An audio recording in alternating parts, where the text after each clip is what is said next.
భాగస్వామ్యంతో future university అందిస్తున్న ఈ అద్భుత కోర్స్ కేవలం 180 మందికి మాత్రమే లభించే అరుదైన అవకాశం. తెలంగాణ రాష్ట్రం నుంచి టాలెంట్ ఎంత బ్లాసమ్ అయ్యి ఎన్ని చక్కటి మట్టి కథలు వస్తున్నాయి. ఎంత మంచి టాలెంట్ ఉంది. అసలు చాలా ఏళ్ళు ఆల్మోస్ట్ బయటికి రాలేదు అనిపిస్తుంది. ఆమె రాంగ్? నేను తప్పుగా మాట్లాడాను, కరెక్ట్ చెప్పాను? కరెక్ట్ అండి.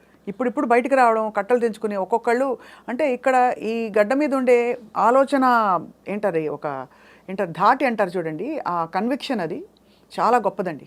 అంటే మట్టి నుంచి పుట్టిన కథలు కదా. అంతే అండి. ఇంతకుముందు ఇక్కడ ప్రాంతం వరకు ఏంటంటే కొంచెం చదువు లేక ఆకలి చౌలు వరకే ఉంది. బట్ అక్కడ సృజనాత్మకత కూడా ఉంది, చాలా ఉంది. అంటే ఇటువైపు ఎన్ని కథలు ఉన్నాయి, అటువైపు ఎన్ని కథలు. ఎక్కడైనా మనుషులు ఉన్న చోట చాలా కథలు ఉంటాయి. అవును. సో ఇక్కడ కథలు కూడా ఇప్పుడు వస్తున్నాయి. అందుకే ఇప్పుడు అంటే ఎట్ ప్రజెంట్ నా మూడంతా ఇక్కడే ఉందన్నమాట. నా జర్నీలో నేను చాలా కథలు చూశాను. అందులో ఒకటి బలగం. సో ఇంకా చాలా కథలు చూశాను. సో అవన్నీ చెప్పొచ్చు, దాన్నే కమర్షియల్గా చెప్పొచ్చు.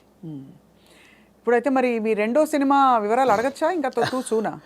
సూన్ అండి, సూన్ డెఫినెట్లీ. అంటే అఫీషియల్గా నా ప్రొడక్షన్ నుంచి వచ్చినప్పుడు అడిగితే బెటర్. నో డెఫినెట్గా. కానీ అందరికీ క్యూరియాసిటీ ఏంటంటే బలగం తీసిన తర్వాత మీరు చాలా జాగ్రత్త పడాలి. ఇంకా రెండో సినిమాకి అదే స్థాయిలో మెప్పించాలి, ఇంకా ఎక్కువ మెప్పించాలి వీలైతే. మరి ఏంటి మీ ఆలోచనలు దాని మీద? ఉందండి, కథ అయిపోయింది, ఆల్మోస్ట్ కథ అయిపోయింది. ఇంకా అఫీషియల్గా అనౌన్స్ చేస్తాం త్వరలో. మళ్ళీ డెఫినెట్లీ నన్ను ఎవరైతే ప్రేమించారో, ఆశీర్వదించారో వాళ్ళని ఒప్పిస్తానని నమ్మకం అవుతుంది. నాకు అదైతే ఇప్పటివరకు అయితే ఖచ్చితంగా ఒప్పిస్తానని నమ్మకం అవుతుంది. అంతకుముందు కామెడీ యాక్టర్గా జబర్దస్త్లో మీ జర్నీ ఎలా ఉండేది వేణుగారు? అది హ్యాపీ జర్నీ అండి, చాలా హ్యాపీ జర్నీ నా లైఫ్లో. అంటే జాలీగా ఉన్న రోజులు అవి. అంటే నేను 2004లో యాక్టర్ అయిన తర్వాత 2015 వరకు గాడ్ గ్రేస్ని అసలు వెనక్కి తిరిగి చూసుకోలేదండి. అంటే నేను డైలీ 4 షూటింగ్లు 5 షూటింగ్లు. అంటే ఈరోజు హైదరాబాద్లో ఉంటే సడన్గా మీరు వేణుగారు ఎక్కడున్నారంటే ఈరోజు ఇక్కడే ఉన్నానండి ఈవినింగ్ అంటాను. రేపు ఫోన్ చేస్తే దుబాయ్లో ఉన్నానండి. అదేంటి నేను ఈవినింగ్ హైదరాబాద్ అన్న, అంత బిజీగా ఉన్నాను నేను. అంత బిజీగా ఉన్నా డైలీ 3-4 షూటింగ్లు, ఈవెంట్స్ అని దుబాయ్లు, యూఎస్ ఫారిన్ షెడ్యూల్స్, చాలా బిజీగా ఉండేవాడిని. ఐ థింక్ 4 నుంచి 15-16 వరకు నేను వెనక్కి తిరిగి చూసుకోలేదు. అంటే మా ఇంట్లో నెలకి ఒక వారం రోజులు తింటే హ్యాపీ, అంత బిజీగా ఉండేవాళ్ళు. పొద్దున ఎప్పుడైందో, సాయంత్రం ఎప్పుడైందో, నైట్ ఎప్పుడైందో తెలిసేది కాదు.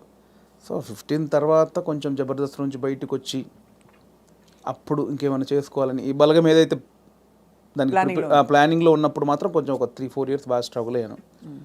సో కానీ ఎలాగా అంటే మీరు చెప్పారు కదా, అంటే మీరు మట్టిలోంచి పుట్టిన కుటుంబం మీది. మరి మీరు పొట్టకోటి కోసం అయినా పనిచేయక తప్పదు. అవును. మరి ఒకవైపు ప్లానింగ్, ఇంకోవైపు యాక్టింగ్ ఆపర్చునిటీస్ వదులుకోవాలి. అప్పుడు మీకు సంఘర్షణ వచ్చిందా? అయ్యో చాలా అండి. అదే అంటే యాక్చువల్లీ నేను 2013లో జబర్దస్త్ స్టార్ట్ అయింది. అప్పుడు పీక్స్ నేను యాక్టింగ్లో, స్టేజ్ షోలని, యాక్టింగ్ అని చాలా పీక్స్.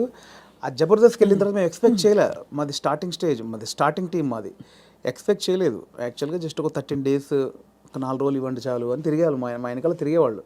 సో ధనరాజు, మా చంద్ర అప్పుడు కొత్తవాడు, ఇంక వాడు రాలా అసలు. ధనరాజు నన్ను పక్కగా పట్టుకున్నారన్నమాట వాళ్ళు. అంటే మేము ఇద్దరే అంతకుముందు స్కిట్లు చేసాం, స్మోక్ టీవీ అని అవన్నీ చేసాం. సో వీళ్ళని పట్టుకోవాలని చాలా పట్టుకున్నారు. నేను కన్విన్స్ అవ్వాలా, ఎందుకంటే సినిమా నేను అప్పట్లో కొంచెం టీవీకి వెళ్తే సినిమాకి రాలేరేమో అనేది ఉంది. ఇప్పుడు లేదు. ఇప్పుడు స్క్రీన్ అనేది ఉన్నది తప్ప big screen, small screen, phone screen లేదు. ఇప్పుడు స్క్రీన్ అంతే. అప్పుడు ఆ వేరియేషన్స్ ఉన్నాయి. సో అప్పుడు 13 రోజులు మంచి అమౌంట్ ఎక్స్పెక్ట్ చేయని అమౌంట్ ఒకటి 4 డేసే కదా అని లైట్గా కమిట్ అయ్యాం. ఆ 4 డేస్లో 13 ఎపిసోడ్స్ మీకు తెలుసు. అది జబర్దస్త్ స్టార్టింగ్ 18 రేటింగ్. అంటే గురువారం వస్తే వెయిట్ చేసేవాళ్ళు, గురువారం కోసం ఒక టీవీ షో కోసం వెయిట్ చేసేవాళ్ళు. సో 13 డేస్ తర్వాత మళ్ళీ బతిలాడి ఇప్పుడు అనుకున్న అమౌంట్ కంటే డబ్బులు పెంచారు. సరే అని మళ్ళీ 13 చేసాం, 27 ఎపిసోడ్ చేసాం. ఆ తర్వాత ఇంకా అది జబర్దస్త్ ఎట్లా అయిపోయిందంటే తెలుగు రాష్ట్రాల్లో గురువారం వస్తే ఏంటి అనేది. ఇప్పుడు స్కిట్లు రాయడం అది కూడా ఎలా జరిగేది? అది ఉండేది. సో అప్పుడు ఏంటంటే అప్పుడు ఇంకా ఇది మీకు తెలియట్లేదండి, ఇది చాలా అద్భుతం, మీకు ఎంత అంటే అంత ఇస్తాం, మీరు కంటిన్యూ చేయండి అన్నారు. అప్పుడు నేను ఏంటంటే నాకు సినిమా అనేది, నేను సినిమా కోసం వచ్చాను, ఇది చాలా బాగుంది, చాలా డబ్బులు ఇస్తున్నారు, ఇంటింటికి గడప గడప వెళ్ళాం, రీచ్ అయ్యాం, ఇంత డబ్బులు వస్తున్నాయి, అటు షోలు, రెమ్యునరేషన్ అన్నీ వస్తున్నాయి, కానీ నాకు సంబంధించింది పోతుంది. అవును, నేను సినిమా అనుకున్నాను, దీనికోసం రాలేదు, ఇటు పోతే నా సినిమాకు దూరం అయితే అని దీని నుంచి బయటకు వచ్చాను నేను basically. అబ్బా చాలా పెద్ద ఇదండి. Decision. మామూలుగా సెటిల్ అయిపోతాం మనం, Settle పైసలు అయిపోతాం. వస్తున్నాయి కదా ఎందుకు భయ నీకు అందుకని. బయటికి వెళ్ళాక 1.5 year తర్వాత ఇది రైజ్ అయిపోయింది. అంటే ఇంటర్నెట్ ఫ్రీ అయిపోయి ప్రతి ఒక్కరికి సెల్ ఫోన్ చేతిలోకి వచ్చేసి ఇది వైరల్ అయిపోయింది. అప్పుడు ఏమైంది, నేను జబర్దస్త్ కొన్ని చేశాను కాబట్టి సినిమాలో కొంచెం దూరం అయిపోయా. టీవీకి వెళ్ళడం వచ్చేసి అవును అవును అవును. ఇది వచ్చేసిందని నేను దాన్ని పక్కన పెట్టేసి సినిమాకి వచ్చేసరికి ఇది పక్కకు పెట్టేశారు. అరే ఇలా అయింది ఏంటి అని కసిలో మళ్ళీ ఒక 1 year చేసాం. అవును, మీరు తిరిగి వచ్చినప్పుడు అయితే ఆ. వెల్కమ్గా తీసుకున్నారు మిమ్మల్ని ఆబ్వియస్లీ. తీసుకున్నారు. మళ్ళీ 1 year చేసిన తర్వాత అప్పుడు ఇంకా మైండ్లో డబ్బు అని మళ్ళీ ఇటు వెళ్ళినోని మళ్ళీ ఇటు వచ్చా, ఇక్కడ మళ్ళీ డబ్బు కోసం వచ్చా. బట్ లోపల మాత్రం ఇది కాదని నన్ను వేధిస్తుంది అనమాట. మళ్ళీ బయటకు వచ్చాను. ఆ మళ్ళీ బయటకు వచ్చిన తర్వాత 2015 మిడ్లో బయటకు వచ్చామండి. అప్పటి నుంచి అరాకొర అప్పటి నుంచి స్ట్రగుల్ స్టార్ట్ అయింది. ఆ 15 మిడ్లోంచి 2020 వరకు ఆ 4 years ఇటు లేక అటు లేక ఆ 4 years బాగా స్ట్రగుల్ అయ్యాను. అది ఇంకా మేజర్ నా కెరియర్లోనే వెరీ బ్యాడ్ పీరియడ్. అంటే తినడానికి ఉండడం వేరు, అది వేరు, బట్ మైండ్ బిజీగా ఉండడం మెయిన్ ఇంపార్టెంట్. అవును, మైండ్ బిజీ. మనం అసలు ఎటు వెళ్తున్నాం అని ఒక తెలుస్తుంది కదా లోపల. పొద్దున 6 గంటలకు వేస్తే స్టాఫ్ వచ్చారా, పొద్దున 12 గంటల వరకు ఈ షూటింగ్, మధ్యాహ్నం ఆ షూటింగ్, దుబాయ్, ఇటు హాస్టల్, ఇవి అన్నిట్లో ఈ స్కిట్లో బిజీ ఉంటుంది. ఇప్పుడు మీరు ఇందాక అడిగారు స్కిట్లు, మినిమం ఒక స్కిట్ రాయడానికి 2 రోజులు పట్టేదండి. ఎవరు రాస్తారు? నేను, నా టీం మెంబర్స్, ఎవరైనా ఒక రైటర్, అంటే మనకు సింక్లో ఉన్న మెయిన్ టీమ్ లీడర్ దగ్గరనే ఉంటుందండి. ఇంప్రూవ్ అని ఉంటుందండి యూఎస్లో, అంతా ఉంటుంది ఇది. 100% ఇంప్రొవేషనే స్క్రిప్ట్ అండి, స్క్రిప్ట్ రైటింగ్ ఏ ఉండదు. సో మీకు దానికి నేపథ్యం, మీరు Depends థియేటర్కి అది. వెళ్ళారా? థియేటర్కి వెళ్ళారా? థియేటర్ ఏం లేదండి నాకు. థియేటర్ ఎక్స్పీరియన్స్ లేదు, జస్ట్ మీరు చూసి నేర్చుకునేవి అంతే ఇవన్నీ. అంతే. ఎందుకంటే ఇప్పుడు బాడీ మనం లాంగ్వేజ్, కూర్చున్నామండి, టైమింగ్. ఇప్పుడు పాయింట్ ఎట్లా వస్తే మనం కూర్చున్నాము, లేట్ అవుతుంది, ఈ లేట్ అయిన గ్యాప్లో ఏం చేద్దాం అని ఒక థాట్, ఏం చేయొచ్చు అని కూర్చొని మాట్లాడుకోవడం. అలా మాట్లాడుకుంటే ఏదో జోకులు వస్తూ ఉంటాయి. ఓ బంచ్ ఆఫ్ జోక్స్ వచ్చాక అసలు దీనికి ఏంటి కంటెంట్ ఏంటి, కథ ఏంటి, ఓ ఇలా వచ్చాడు, ఓ మిడ్లో గొడవ జరిగింది, లాస్ట్లో ఆ గొడవ పడి సారీ చెప్పాడు, ఓ స్టార్ట్, ఓ మిడ్, ఎండ్, ఏం చేయొచ్చు దీనికి, అలా కూర్చి స్కిట్ రాయడమే.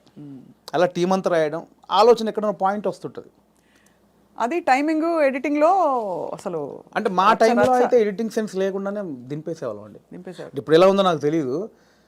నా ధనరాజ్ కానీ, నేను కానీ, అప్పుడు రాఘవ్ గారు కానీ, చంద్ర కానీ, అంటే అప్పుడు ఇప్పుడంటే పాపం వాళ్ళు జబర్దస్త్ వాళ్ళకి ఇప్పుడు వాళ్ళకి ఏమైందంటే కొన్ని 1000 పాయింట్లు టచ్ చేశారండి. అవును, ఎన్ని స్కిట్లు అయి ఉంటాయి, కొన్ని 1000 స్కిట్లు అయి ఉంటాయి, 1000 పాయింట్లు టచ్ చేశారు. ఇంకేం చేయాలో అర్థం కాక వాళ్ళకి. అవును.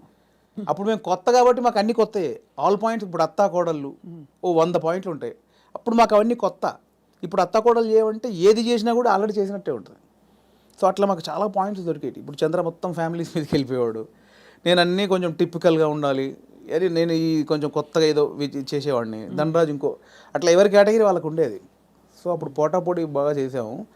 సో ఆ 15 నుంచి బయటకు వచ్చాక అంత మంచి రెమ్యునరేషన్స్ కానీ, ఈవెంట్స్ కానీ, మీకు తెలుసు ఈవెంట్స్ ద్వారా మంచి ఆర్టిస్టులకు మంచి ఆదాయం ఉంటుంది, చాలా బాగుంటుంది. అదే కదా. సో అటు ఇటు మిస్ అయ్యి ఈ 15 నుంచి 20 వరకు నేను దాదాపు మీరు ఎక్స్పెక్ట్ చేయలేని అమౌంట్ మిస్ అయిపోయాను. సో ఆ లోపల అది ఉంటుంది, అది బాధ అనమాట, తిండికి బాధ కాదు. అనవసరంగా దాంట్లోంచి బయటకు వచ్చావు, ఇప్పుడు ఇంత పోయింది, ఇప్పుడు ఇది లేదు అది లేదు. ఇప్పుడు మన బతుకులకి నువ్వు వచ్చిన నేపథ్యానికి అది చాలా పెద్ద అమౌంట్. దాన్ని మిస్ అయిపోయామే, తప్పు చేసామా, ఒప్పు చేసామా, అనవసరంగా సినిమా అని ఓ పెద్ద బిల్డప్ ఇచ్చుకొని బయటకు వచ్చావు, ఇక్కడ ఇది లేదు, అక్కడ అంతా సాలిడ్ అమౌంట్ మిస్ అయిపోయి ఏంట్రా తప్పు చేసామనే గిల్ట్ ఒకటి ఉంటుంది చూసారా, ఆ గిల్ట్ ఎక్కువ పోయాను అనమాట. అవును, లక్షల సంపాదన వదులుకోవడం అంటే ఈజీ విషయం కాదు. అండ్ ఇప్పుడు పొద్దున్న లేవగానే ఇంకొకటి అండి, ఒక బిజీ మీరు ఉన్నారు స్వప్న గారు అంటే, మీరు ఇంకా మిమ్మల్ని కట్టేసినా కూడా మీరు ఆగలేరు. ఎందుకంటే మనకి అంత ఉంది, అంత పని చేసేవాళ్ళు పొద్దున్న లేవగానే మనం ఏం పని లేదంటే ఎలా ఉంటుంది. అదే బిగ్గెస్ట్ కామెడీ స్కిట్లా ఉంటుంది. అంతే, అది దానంత నరకం ఉండదు. పొద్దున్న లేవగానే ఆ స్కిట్, షూటింగ్, అట్ట ఇట్ట మైండ్ అలా పెట్టే మైండ్కి ఏమీ లేదంటే అది దానంత నరకం ఇంకోటి ఉండదు. అలా ఒక 3 సంవత్సరాలు ఫేస్ చేసిన తర్వాత ఆ ఫ్రస్ట్రేషన్లోంచి వచ్చిన ఐడియానే బలగం. అంటే ఇన్ని రాసాము, నేను చాలా సినిమాలకు, అంటే చాలా సినిమాలు కాదండి, నా ఫ్రెండ్స్ డైరెక్ట్ చేస్తా ఉంటే వాళ్ళకు నేను సబ్జెక్ట్లో కూర్చునేవాడిని, కామెడీ ట్రాక్స్ రాసి ఇచ్చేవాడిని. అండ్ సినిమాలో మేము కామెడీ సినిమా షూటింగ్ చేస్తూ ఉంటే ఏదైనా మనం ఇంప్రూవ్ చేసిన పంచ్ ఉంటుంది, అది స్క్రీన్లో చూస్తే పేలింది అంటే నాకు ఆలోచించే ఉంది. ఇప్పుడు స్కిట్లు నేను ఆల్మోస్ట్ ఒక 100 స్కిట్లు రాసా.